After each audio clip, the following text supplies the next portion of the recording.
So last time we talked a bunch about short stories, which are near and dear to both of our hearts. So that was great fun. I wonder then if you could kind of tell us about the process from going from like primarily, I think solely a short story writer at first, right? I think it was mostly short stories and then the transition into the full length novels now. I think Reciprocity was the first one, but we mentioned off air that you've written other ones, since that are in Yes. process of, getting to publication. But wonder if you could kind of tell us what that process was like for you. Oh, as you can imagine, being a short story writer, I wouldn't call it a leap because writing fiction is extremely difficult Mhm. and requires intense focus and requires the creation of human souls as characters either way. Mhm. So I ended up taking the approach in writing this 500-page crime thriller of writing it in 107 chapters. It felt most natural for me to write it in what one reviewer, Dan Conover, who you've had on the show, that was a great visit that show was. He wrote a review for a newspaper in South Carolina in which he called the 107 chapters in Reciprocity scenes. And it may have been somewhat subconscious that I wrote that novel in short chapters, uh, and with the hope that the end of each chapter would hopefully almost require the reader to stay up. If it's too Mhm. morning, you're going to have to go on to the next chapter, even though it may be from another character's point of view. Um, to have that kind of singular effect ending to a chapter that you get with a good short story, if that Uh-huh. could transition into another chapter. And I think for me, as a many years short story writer, that felt like a completion of that little story that is an important seam or connection to the rest of the story, especially a novel like Reciprocity that involves multiple characters in multiple places, um, Sure. that are certainly headed towards converging uh, in the Okay. development of conflict. But for me, that was natural. I didn't end up writing long chapters. I've always believed that description is highly valuable as long as it's not gratuitous or showing off your ability to write prose. Make sure it works for the story.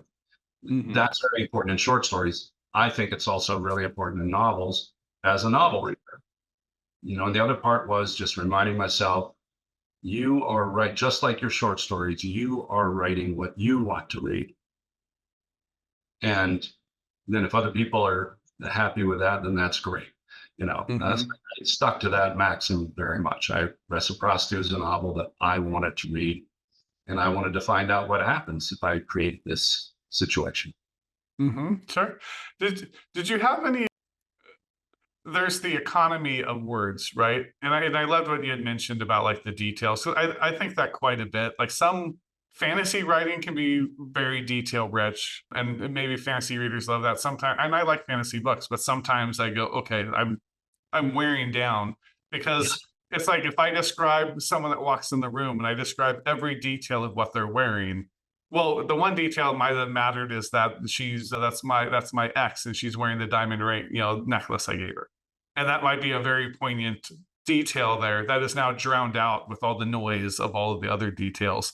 Right. And so I think that's kind of brilliant. Like, yeah, description's important, but yeah, if you over describe, you can lose that It, importance. it can be important. And Yeah. yeah. You can leave some things up to the reader's imagination, Absolutely. particularly the details of what a person looks like. You know, Mhm. I mean, if you want to go with the word swarthy and leave it at that, who Mhm. an author who really liked the word swarthy, usually describing a bad guy, but it Mhm. worked for him, was Alistair MacLean with his thrillers over the years. Novels that were thrillers, suspenseful, and Uh-huh. he would go there once or twice in a novel to a word like swarthy. He didn't have to say, and he had a scar, quarter-inch scar on his cheek. Didn't have to do stuff like that. you know, Right. but maybe swarthy, thin-lipped, and leave the rest to the reader, you know. But there Sure. are writers who will go on and on, you know, the aquiline features and the this and the that. Like, leave it. Mhm. Give the reader some credit and leave some Right. things to the reader's imagination. Yeah. Sure. Well, I think it ends up being more for the reader, more rewarding, anyways, because then that you really activated their imagination. Now they're actually more connected with it than if they're, looking at the TV and every detail is presented to you. This they're internalizing, and their mind is now engaged in that story in a way that's very unique to reading versus yeah, I mean cinema and the different kind of visual arts. Yeah. Yeah. And for God's sakes, don't say handsome unless the character's point of view is Mhm. that that character is handsome. But for Right. God's sakes, narrator, don't say handsome. You know what I'm saying? You know, Right. Right. you can certainly do that if the observer in a third person chapter or story Sure. thinks that. Then Right. Right. deliver that, but not, Sure. no, Yeah. he was a handsome fellow, and Right. old Uh-huh. we looked at Steve. He is like that. No, no, no. The narrator is now walked into the room and is saying, "I think this character is handsome." No, no, no. Right. The POV character needs to think that if you're going to say it. Yeah. Sure.